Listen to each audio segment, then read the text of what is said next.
నకిలీ మద్యం కేసులో మాజీ మంత్రి జోగి రమేష్ పై పట్టు బిగిస్తోంది ప్రత్యేక దర్యాప్తు బృందం.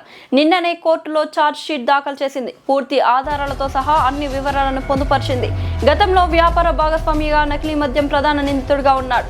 వైఎస్ఆర్ కాంగ్రెస్ అధికారంలోకి వచ్చిన తర్వాత ఆ బంధం కొనసాగింది. కూటమి అధికారంలోకి వచ్చిన తర్వాత ప్రభుత్వంపై బురద జల్లేందుకు కూడా అదే ప్రధాన నిందితుడిపై ఆధారపడ్డారు జోగి రమేష్.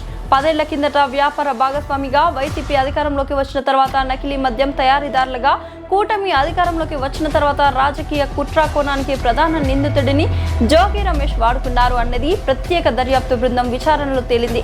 అదే విషయాన్ని ఛార్జ్ షీట్ లో స్పష్టం చేసింది సిట్.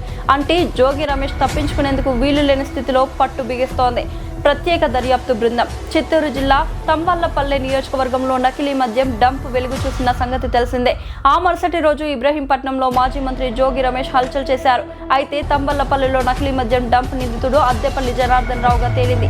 అయితే అదే జనార్దన్ రావు జోగి రమేష్ కు సన్నిహితుడుగా పేరుంది. తీగ లాగితే డొంక కదిలినట్టు మొత్తం బయటకు తీశారు పోలీసులు. ఇంతలో విదేశాల నుంచి ప్రధాన నిందితుడు అద్దెపల్లి జనార్దన్ రావు వస్తుండగా ఎయిర్పోర్ట్ లో పట్టుకున్నారు.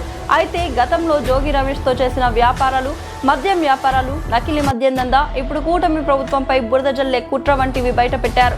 జోగి రమేష్ తమను నమ్మించి మోసం చేయడం వల్లే ఈ విషయాన్ని బయట పెట్టాల్సి వచ్చిందని ఒక సెల్ఫీ వీడియో విడుదల చేశారు. దీంతో కుట్ర కోణంలో దర్యాప్తు చేసిన సిట్ జోగి రమేష్ తో పాటు ఆయన సోదరుడిని అరెస్ట్ చేసింది. ప్రస్తుతం వారు రిమాండ్లోనే ఉన్నారు. తాజాగా ఈ కేసుకు సంబంధించి ఛార్జ్ షీట్ దాఖలు చేసింది ప్రత్యేక దర్యాప్తు బృందం.